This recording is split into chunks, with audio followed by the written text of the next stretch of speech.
யாரடா நீ எங்களுடைய அரண்மனைக்கு வந்ததும் இல்லாத? பெண்கள் என்றால் இப்படி இருக்க வேண்டும். அது மாதிரி பெண்கள் என்று சுட்டு பாருங்க. அந்த பக்கம் தெரியுது. உன்னை பார்த்து நான் ரசித்துக் கொண்டிருக்கிறேன். எங்க போற தெரியல. சங்குதுவாரைக்கு வந்ததே முதல் தவறு. சங்குதுவாரைக்கு வந்தது முதல் தவறா? என்னை பற்றி தெரியாமல் படி பேசிக் கொண்டிருக்கிறாய். என்னுடைய கணவர் யார் என்று தெரியாமல் படிக்க நீ பேசிக் கொண்டிருக்கிறாய். ஆறும் கணவன் பொறுத்தவர் யாரும் புருஷன். நீ யாரும் தெரியும், புருஷன் யாரும் தெரியும். எதுக்கு இங்க வந்திருக்கணும் தெரியுமா? தெரிஞ்சுதான் வந்திருக்கிறியா? தெரிஞ்சுதான் நீ வந்து. எதுக்குடா வந்த? எதுக்கா? திறந்து போய் சொல்றேன்.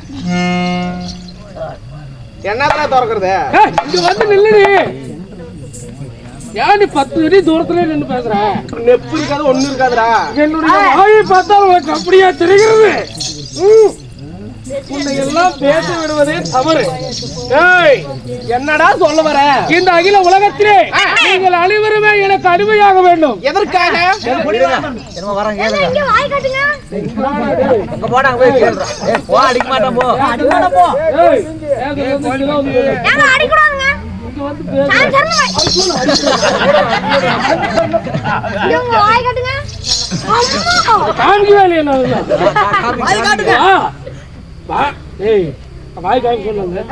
வாய் பாக்குறே இல்லையா? அப்புறம் அங்க போறேன். ரொம்ப பிடிக்கும். வாய் காட்டுங்க. உன் வாய் என்னது கூட பயங்கரமா இருக்குது. வாய் பாக்குற காட்ட சொல்ற காட்டுக்கு பாவா. நீ அப்ப ஆகாம அப்பதான் காமிப்பேன்.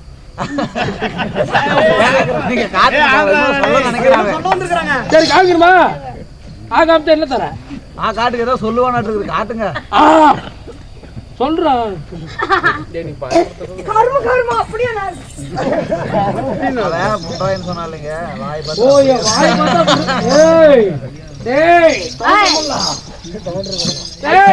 நீங்கள் அனைவரும் எனக்கு அடிமையாக வேண்டும். இல்லை என்றால் அடுத்த சித்திரவதை செய்து உங்களை பாடி அடித்து அடுத்த வருஷம் உங்களுக்கு ஸ்டேஜ் அது வரைக்கும் போடுங்க. அப்போதான் அங்க போவாங்க.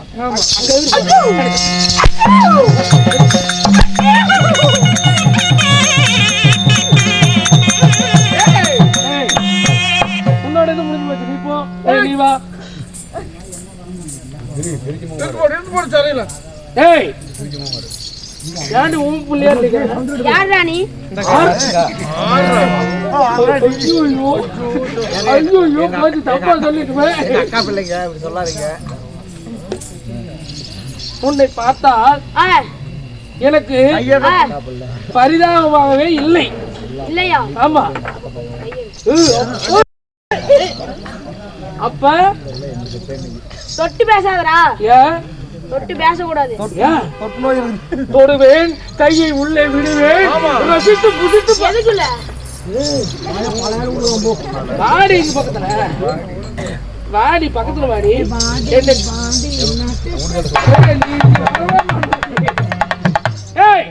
எங்கடி வீட்டுக்காரன்? மாயக்கண்ணனா இருக்காரு. எங்க இருக்காரு? உனக்கு என்ன வேண்டும்? எனக்கு நீதான் வேண்டும். நானா? தர முடியாது. தர முடியாது. சரி போ. என்னுடைய கணவர் இல்லாத நேரத்தில் வந்து எங்களை சித்திரவதை செய்து கொண்டிருக்கிறாய். இப்பொழுதே பார், என்னுடைய கணவரை அழைக்கின்றேன். வந்து உன்னுடைய கேதி அதோ கதியாக போயது. பாராசட்ட நேரம்.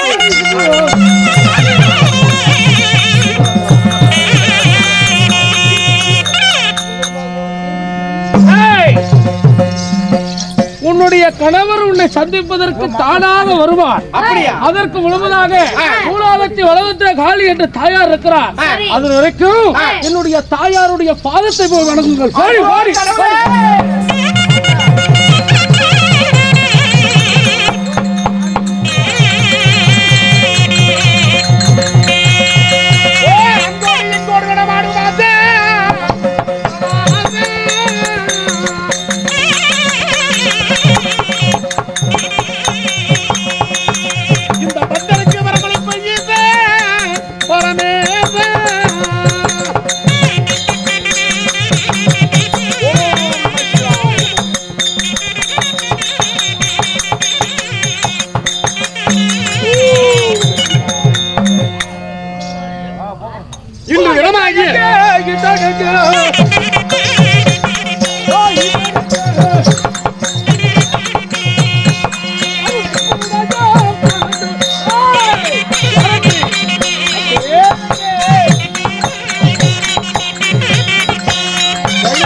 பக்தனே, பக்தன் உம்மை போல் கோடான கோடி பேர்கள் இந்த பரம கடவுளை வேண்டி தவமாக தவம் செய்கிறார்கள்.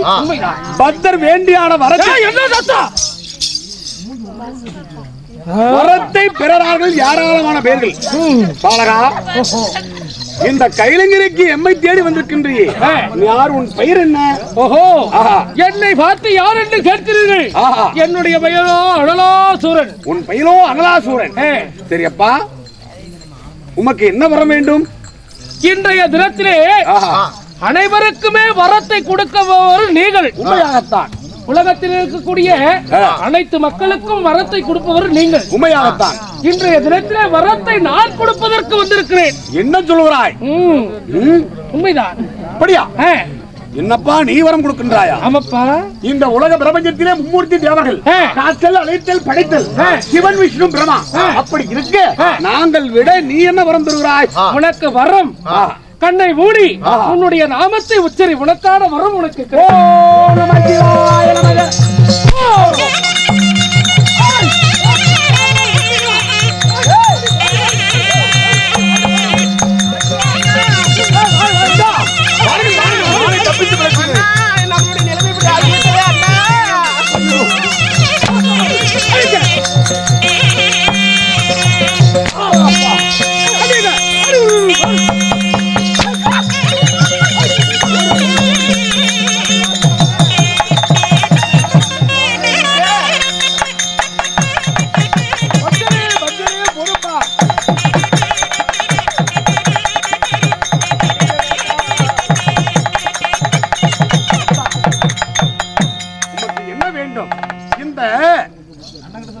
சிவனாகப்பட்டவரையே அடித்து அவாவு செய்கிறாயே, எனக்கு அடி ஒன்று இடி போல் உள்ளது.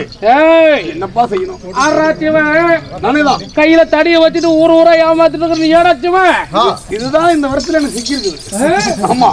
ஓ, இந்த வருஷம் உள்ள இருக்கும். ஆமா, இது ஓய், என்னுடைய வாதத்தை மனிதமாக வேண்டும்.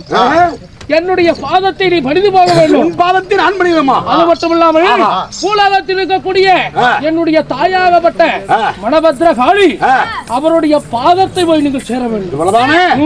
உடனே புறப்படுறோம். புறப்படுகிறோம்.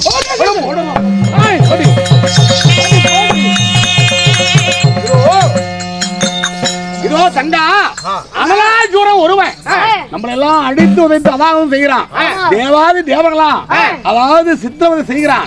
அப்படி இந்த அதாவது காக்கும் பொறுப்பு, படைக்கும் பொறுப்பு பிரம்மதேவனுக்கு, உயிர் கொடுத்து உணவளிக்கும் பொறுப்பு இந்த சிவபெருமானுக்கு, அழிக்கும் பொறுப்பு இந்த கணவனாக வழங்கக்கூடிய ஸ்ரீமந்த கண்ணனுக்கோ அழிக்கும் பொறுப்பு. அதனால இந்த அரக்கனை கொள்வதா விழுவதாக இருந்தால், ஸ்ரீமந்த கண்ணனை வந்தால் இதுக்கு ஏதாவது ஒரு வழி உண்டு.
மன்னா, அசுரர்களை அழிப்பதற்காக இந்த அகில உலகத்திற்கு நீங்க செல்லும் வேளையிலே இந்த சங்கதுபாரைக்கு நாங்கள் தனிமையாக இருக்கிறோம் என்று தெரிந்து கொண்டு அனலாசூரன் என்று சொல்லக்கூடிய அரக்கனாகப்பட்டவன் எங்களை வந்து அடித்து அதாவதம் செய்து சித்திரவதை செய்கிறான் மன்னா.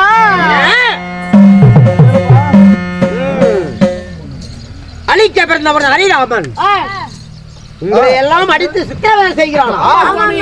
என்ன செய்வதென்று அறியாமல் படிக்க உங்களையே நாங்கள் அவன் யாரு, அவன் எப்படி பிறந்திருப்பான் என்று தெரியவில்லை. மைத்ராகப்பட்ட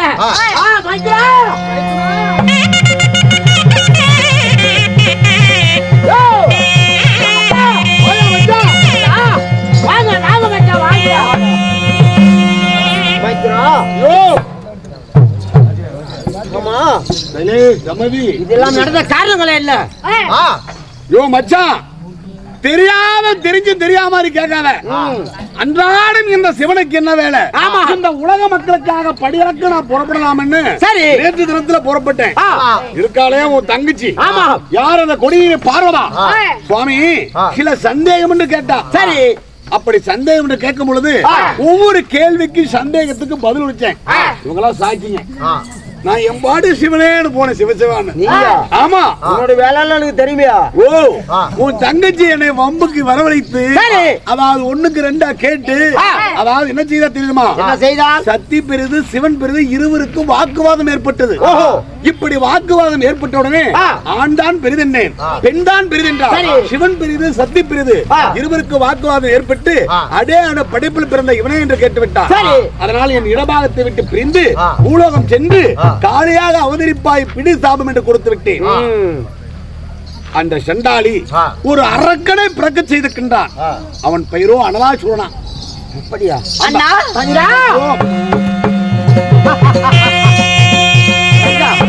இவனால வந்தது. அம்மா, என்ன நடந்தது? தங்கா, உங்களுக்கு வாக்குவாதம் இருந்தாலும் இதோ பழமொழி சொல்லுவாங்க, ஒரு குடிகாரனுக்கு பொண்ணு கொடுத்தாலும் ஆனா கொலகாரனுக்கு பொண்ணு கொடுத்தாலும் குடிகாரனுக்கு மட்டும் பொண்ணு கொடுக்க கூடாது. எப்படி பேசுறேன்? என்ன தங்கச்சி பண்ண தப்புல எங்க அண்ணன் ஏதோ சொல்லாதீங்க. கெட்ட கோவம் வந்துரும். அடியே, ஒரு கொலகாரனுக்கு பண்ணா ஒரே நல்லவ சாவடிச்சு போயிருவான். குடிகாரனுக்கு பொண்ணு கொடுத்தா தினமும் இதே வேலைதான். நானும் கஞ்சா போத எந்த நேரம் செமிலியில் போட்டு கஞ்சா போட்டு குடிச்சிட்டு யாரோ ஒரு அரக்கனாகப்பட்டவன் கடூரமான தவத்தை செய்வது அவனுக்கு வரத்து கொடுத்துட்டு அப்ப மச்சான் என்ன காப்பாத்து அப்படின்னு சொல்றது நான் போய் காப்பாத்துறது இதே வேலையா போச்சு உனக்கு. உங்க தங்கச்சி மட்டும் ஓகிதமாங்க, அண்ணனை குறை சொல்றீங்க நீங்க. பாருங்க, எங்க அண்ணனை பத்தி ஏதாவது இதுக்கு மேல பேசுனீங்க நல்லா இருக்காது. ஆமா ஆமா, அதனால தங்கா இது ரெண்டு பேருக்கு வாக்குவாதம். உங்க பொண்டாட்டி ரெண்டு பேர்த்து வாயை அப்படியே அடிக்க வச்சிருங்க. பயப்படாதே மச்சான், இருந்தாலும் தெரிஞ்சோ தெரியாமலே பண்ணிட்டா. ஆமா, இதுக்கு ஏதாவது ஒரு வழி வேணுமே. இதோ படத்தசியாக நோக்கி சென்று காளியாக பிறந்திருக்கிறார். பத்திரகாளியாக இந்த காளியுடைய அவதாரத்திலே ஒரு அரக்கனாகப்பட்ட அனலாசுரனை பிறக்க வைத்தாயார். அம்மா, அந்த அனலாசுரனாகப்பட்டவன் இதோ அசுரர்களை வந்து தேவரை எல்லாம் சிறைபிடித்துக் கொண்டிருக்கிறார். அந்த அசுரனாகப்பட்டவன். அதனால அவன் இடத்துல நீ எப்படி வரம் கொடுத்தாய்? அந்த தேவர்கள் அணிவற்றை சிறைபிடிக்க சொன்னதே நான் தான் அண்ணா. தேவரையெல்லாம் சிறைபிடித்து அடித்து வைத்திருக்கிறான் அனலாசூரன். அவனை எப்படி அவனுக்கு வரம் கொடுத்தாய்? எப்படி வரம் கொடுத்தேன் தெரியுமா? சாகாத வரம் கேட்டான். சரி, சாகாத வரம் ஒருபோதும் என்னால தர முடியாது, மற்றொரு வரம் கேள் என்று கேட்டேன். சரி, அப்பொழுது கேட்டான், பெண்ணின் நோனில் வைத்த பிறந்த கொலை யாராலும் என்னை கொல்ல முடியாது என்று வரத்தை கேட்டு விட்டான். அந்த வரத்தை தான் நான் கொடுத்து விட்டேன். பாத்தியா என்னையா பேசுனேன்? உன் தங்கச்சி எப்படி கொடுத்துருக்க? பெண்ணுடைய யோனி வயிற்றில பிறந்தவன் யாராலும் என்னை கொல்ல முடியாது, அப்படிப்பட்ட வரம் கேட்டு இருக்கிறான். நீயும் கொடுத்து இருக்கிறாய். யோக பாரியா கீழே பார்க்காத. அதாவது படைக்கும் பொறுப்பு பிரம்மதேவனுக்கு, உயிர் கொடுத்து உணவளிக்கும் பொறுப்பு சிவபெருமானுக்கு, அழிக்கும் பொறுப்பு உனக்கு. நீ என்ன பண்ணுவியோ ஏது பண்ணுவியோ தெரியாது. அந்த அசூரனா அழிக்கணும். எங்கே போயிருப்ப? எதோ பண்ணியா? என்னுடைய நோய் வயிற்றில பிறந்தவன் யாராலும் கொல்ல முடியாத வரம் கேட்டிருக்கானே. எந்த பெண்ணுடைய வயிற்றில பிறக்காதவன் எவன் இருக்கிறான்? எமக்கு தெரியாது, அவனை அழிக்கணும். அடி ஒண்ணு அடோ சாமி. பாருங்க எத்தனை நடிப்பு நடிக்கிறாரு. போட்டோதான் சரியா இருக்கணும். காலே திரும்பிட்டு போகுதியா?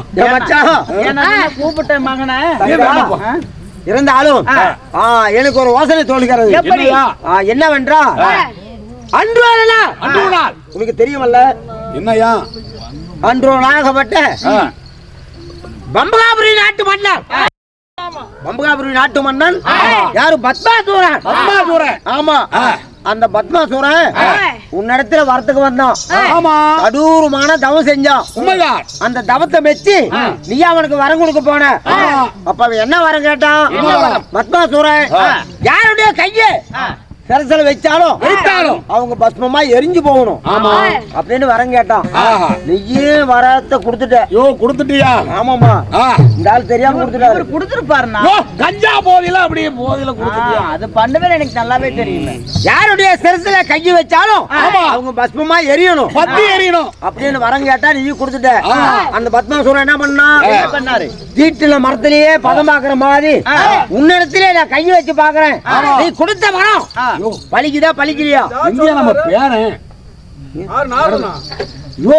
திருவிளையாட நடக்கிற போது இங்கே அவன் நாரதா எல்லாம் வந்தது தானே. அவன் அவன் இருக்கிறான்னா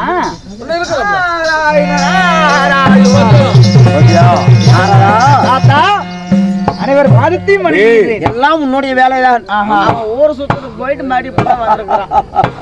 இருந்தாலும் அப்படிப்பட்ட வார்த்தை கொடுத்தவனே உன்னுடைய கைய சரசல கைய வைக்கிறேன், நீ கொடுத்த வரம் நிச்சயமா இருந்தா நீ எரிஞ்சு போவ அப்படின்னு உன்னை துரத்திட்டே வந்தான். அப்ப இந்த ஆளு என்ன பண்ணாரு? அந்த சூரனுக்கு பயந்து ஐவலாங்காடு, அந்த ஐவலாங்காட்டிலே போய் என்ன பண்ணாரு? ஏழாமரன்னு சொல்லக்கூடிய மரத்துல போய் தலையோட ஒட்டிக்கிட்டாரு. யாரு? சிவபெருமான். ஆமா, சரி. அந்த சூரன் என்ன பண்ண? பத்மாசூரன் அடியே ஆள நீ வேளா மரத்துல தலைய ஒட்டிட்டா விடுவா, நான் ஆடா மாறி அந்த தலையை பொறிச்சு தின்னு வயிற்றுக்குள்ள போதும் அப்படின்னு சொல்லி அவன் ஆடா மாதிரி தலையை பொறிச்சு தந்தான். இந்த ஆளு என்ன பண்ணாரு? ஐயோ எங்கேயும் தின்னு போடுவான் நம்பரைய அப்படின்னு சொல்லி உச்சில ஏறி அந்த காயில போய் ஒட்டிட்டாரு. வேளாங்காயில. ஆமா, சரி. அப்ப அந்த வேளாங்காய் பாத்துச்சு ஒன்னாடப்பட்ட சிவபெருமா நம்ம கிட்ட அடைக்கலமா வந்துட்டாரு, இவர் எப்படியாவது காப்பாத்தணும் அப்படின்னு சொல்லி அந்த காயாக பட்டது அப்படியே புருடா மாறி இவரை உள்ள வச்சுக்கிச்சு. இவரை மறைமுகமா உள்ளேயே இருந்தேன். பாருங்க, வேளாங்காயில் மட்டும் புருடு இருக்கும், கருவலாங்காயில இருக்காது. அப்ப அந்த வேளாங்கரத்துல புருடா மாறி இவரை மேல வச்சுட்டு இருக்கு. சரி, அங்க இருந்து இவர் சத்தம் போடுறாரு. அவன் என்ன பண்றான்? மேலட்டு கல்லு கீழே உழுவாமையா போதும், என்னைக்கு இருந்தாலும் நீ கீழே உழுவ, உன்னை கொல்ல போறேன் பத்மாசுரன் அந்த மரத்துக்கடியிலே உட்காந்துக்கிட்டான். ஆமா, சரி. இந்த ஆளு அங்க இருந்து சத்தம் போடுறாரு. யோ மச்சான், என்ன வந்து காப்பாத்தியா அப்படின்னு சொல்லி அங்கிருந்து சத்தம் போடுறாரு. சரி, என்ன பண்றது, நம்ம தங்கச்சி பொழப்பு வீணா போயிருமே அப்படின்னு சொல்லி நாமளே இப்படியா போனோம், அவன் நம்ம தலையில கையை வைக்க வருவான் அப்படின்னு சொல்லி நான் என்ன பண்ணேன்? ஒரு மோகினி அவதாரம். மோகினி அவதாரம். ஆமா, சரி. ஒரு பெண் அவதாரம் பொம்பளையா மாறி மோகினியாக சென்று அவன் இடத்துல நாட்டியம் ஆடினேன். நாட்டியம். ஆமா, சரி. அப்ப அந்த பத்மாசுரம் மாறுதான், ஏதோ பெண்ணு தானே வந்து பேர்பட்ட அழகு வாய்ந்தவள் அல்லவா, இவளை எப்படியாவது நம்ம கட்டி அணைக்கணும், அவளோட சேரணும் அப்படின்னு சொல்லி என்ன தொடர்ந்து கொடியான். அப்பதான் பார்த்தேன் இவனை எப்படியாவது கொல்லணுமே அப்படின்னு.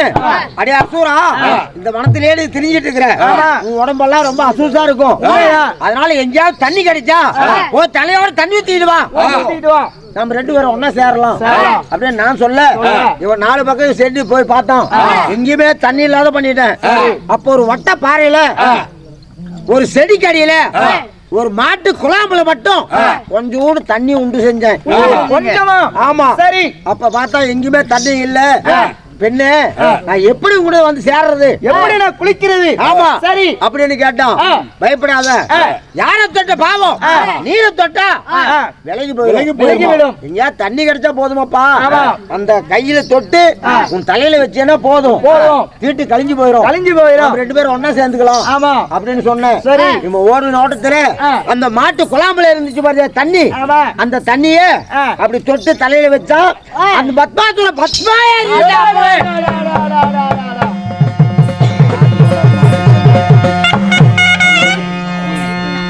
அப்போ இவன் எப்படி வர வாங்கினா? யாருடைய தலையில கைய வச்சாலும் அவங்க பஸ்மா எரியணும், எரிய வேணும். இவன் தலைய ஒதுக்கியே கேட்டான். இல்ல ஆஹா. யாரு தலையில கைய வச்சாலும் எரிஞ்சு போகணும்னு சொன்னான். சரி. அவன் தலையிலேயே கைய வச்சு அந்த பத்மாசுரம் தானே எரிஞ்சுட்டான். ஆஹா. அப்ப ஆமா அந்த பத்மாசுரம் செத்த உடனே இந்த ஆளு மரத்து மேல தொங்கிட்டு இருக்காரு. தாத்தா பத்மாசூரம் கொன்னது அன்னைக்கு. ஆமா. இன்னைக்கு இவன் எப்படி கொல்றது? நாரதா தாத்தா விளக்கமாக சொல்கிறேன் கேளு. எப்படி? அப்போ இந்த பத்மாசுரன் செத்த உடனே இந்த சிவனாகப்பட்டவர் மேல தொங்கிட்டு இருக்காரு வேளா மரத்துல அப்படின்னு சொல்லி போய் கூப்பிட்டேன். இதோ மச்சான் இறங்கி வாயா கீழே அப்படின்னு. இந்த ஆளு மேல இருந்துட்டு என்னங்கிறாரு, அடே ஆளு உன் வேலை எனக்கு தெரியும், நீ அந்த கண்ண நாட்டுவே உன் மாறு வேஷத்துல வந்திருக்கிற, நான் வரமாட்டேன் கீழே வந்தா என்ன கொண்டு போடுவேன் அப்படின்னு சொல்லி வரமாட்டேங்கிறாரு. அப்போ நான் சொன்னேன், யோ நான் பத்மாசுரம் அல்ல, நான் மாயவன் தான் சொன்னேன். அந்த பத்மாசுரம் என்ன ஆச்சுன்னு கேட்டாரு. அவன் கொண்டு விட்டு அவனை சாவடிச்சிட்டப்பா இறங்கி வாயா அப்படின்னு. எப்படி கொன்ன அப்படின்னு கேட்டாரு. மோகினி உருவத்துல அவனை கொண்டு விட்டான் அப்படின்னு. மோகினி உருவம் அப்படின்னா அதே மோகினி உருவத்தை இப்ப காட்டு அப்படின்னு சொன்னாரு.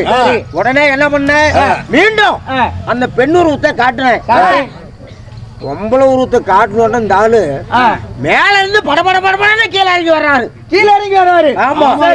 ஏன்னா பொம்பளாசை முடிச்சாலும் அன்னைக்கு மூஞ்சிக்கு அவன் எவ்வளவு அழகா இருந்தா. ஏங்க எங்க அண்ணனை பத்தி இதுக்கு மேல பேசக்கூடாது. பேசாது கம்பெனி ரெடி. இன்னொரு டைம் ஏதாவது பேசிட்டீங்கன்னா ஒன்னனுக்கு ரெண்டு பேரும் ஓடி போய் அப்போ இந்த பெண்ணை அவனு சொல்லி என்ன என்ன பண்ணாரு, இவளை எப்படியாவது நம்ம கட்டி அணைக்கணுமே அப்படின்னு சிவபெருமான் போதையில கீழே இறங்கி வந்தோடனே இவளை கட்டி பிடிக்க வந்தாரு. உங்களை? ஆமா. அந்த பொம்பளை உருவத்தில் இருக்கிற மோகினியாக என்ன கட்டி பிடிக்க வர. அப்ப நான் வேண்டாமேன்னு சொன்னேன். சரி கேட்கல. அப்படியே இழுத்துக்கு போய் அந்த செடி பரப்புல என்னை கட்டி பிடிச்சாரு. அப்ப சிவனுடைய விந்தாகப்பட்டது சிறந்து 5 துளி வீரியம் 5 துளி வீரியம் வெளியே வந்துச்சு. அந்த 5 துளி வீரியத்தை பூமியில விட்டால் பூமாதேவி தாங்காது அப்படின்னு சொல்லி அந்த 5 துளி வீரியத்தையும் அப்படியே கையிலேயே பிடிச்சுக்கிட்டேன். உங்க கையில?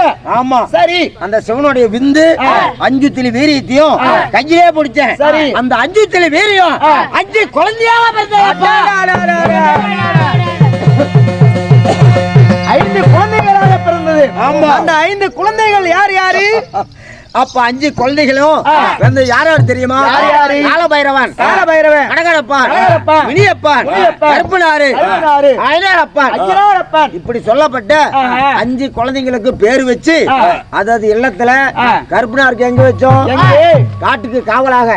காட்டுக்கு காவலாக கருப்பனார வைத்தோம். ஆமா. சரி. அந்த காட்டுல கொள்ளையில எந்த திருட்டு போகாம நீ பாதுகாப்பா இரு அப்படின்னு கருப்பனார காட்டுல வச்சுட்டோம். சரி. உண்மைதான். சரி. மீண்டும் அந்த காலபைரவன் ஆமா வடதேச நோக்கி உன்னை யாரு தேடி வந்தாலும் அவங்களுக்கு வருத்த கூட அப்படின்னு அவன் வடதேச நோக்கி போயிட்டான். யாரு? காலபைரவர் போயிட்டாரு. ஆமா. இது பொட்டுசாமி ஆகப்பட்ட ஊருக்கு எல்லையில அமர வச்சு ஊருக்குள்ள எந்த வருத்தாலையும் வாந்தி போக கூடாது அப்படிப்பட்ட அவங்கள காப்பாத்தி வைக்கப்பட அங்க வச்சுட்டோம். சரி. யாரு? பொட்டுசாமிய. ஆமா. சரி. ஐநாரப்பன அதே பந்தல் நாட்டு ராஜனுக்கு தத்துபுத்திரனாக கொடுத்துட்டோம். சரி. இந்த முனியப்பனை மட்டும் தன்னம் தனியாக கானகத்திலே தெரிந்து கொண்டிருக்கிறார். யார்? முந்தி பிறந்தவன் முனியப்பன். ஆமா. சரி. அந்த முனியப்பனாகப்பட்ட ஆணுக்கு பெண்ணுக்கு பிறந்தவன் அல்ல, ஆணுக்கு பிறந்தவன். சரி. சரியா? அந்த முனியப்பன் அதுக்கு இதுக்கு என்னையா இருக்குது? யோ அவன் வரம் கேட்டது எப்படி? எப்படி? ஒரு பெண்ணுடைய யோனி வயித்துல சபாஸ் பிறந்தவன் யாரு என்ன கொல்ல முடியாது அப்படின்னு சொல்லி வரம் கேட்டால. ஆமா. அதனால இவன் பெண்ணுடைய வயிற்றில பிறந்தவன் அல்ல, இந்த ஆணுக்கு பிறந்தவன், அரிக்கும் சிவனுக்கு பிறந்தவன். ஆமா. சபாஸ். அதனால அந்த முனியப்பனை அழைத்து ஆனால் அவனுக்கு வரத்தை கொடுத்து மீண்டும் அந்த அசூரனை கொள்ளலாம். அந்த முனியப்பனை அழைப்போம். அந்த முனியப்பன் இப்போது எங்க இருக்கிறார்? நாம் எங்கே போவோம்? கானகத்திலே இருக்கிறார். கானகத்துல? ஆமா. புறப்படு.